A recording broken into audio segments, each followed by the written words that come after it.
She was, a lot of you may know that some 17, 18 years ago, she was a product of a random act of violence, and someone doused her with acid. And she had full depth burns over 70% of her body and had to have 20, 25 surgeries, face, all over her body. And she fought through that and she came through it. But then just this last spring, she had a serious heart problem and she actually had to have an artificial heart transplant. She survived that and was up walking around, and then unrelated, had a stroke and made the decision to have the machines turned off.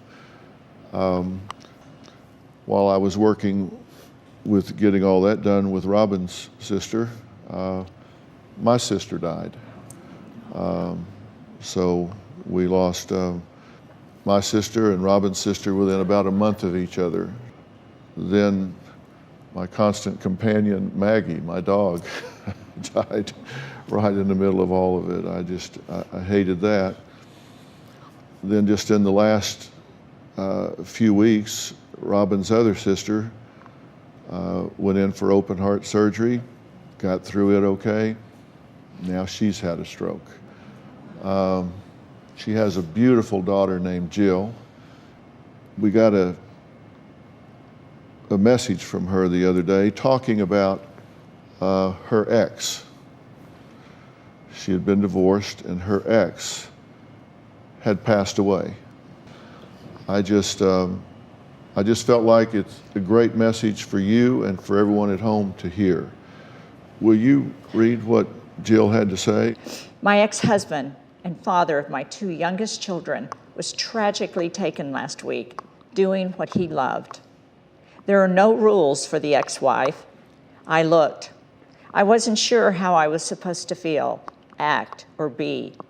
I was distraught, particularly for my beautiful and devastated children. He'll never get to walk Madison down the aisle or meet his grandchildren. The sadness holds my heart tight.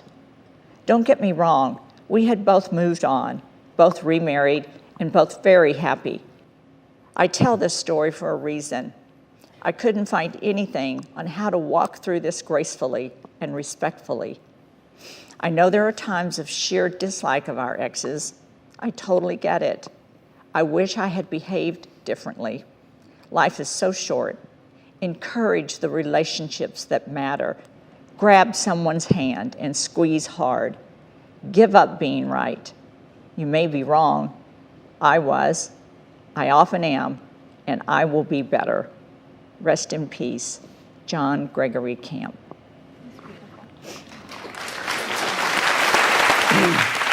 Sometimes it takes something tragic to look back and say, I was a right fighter.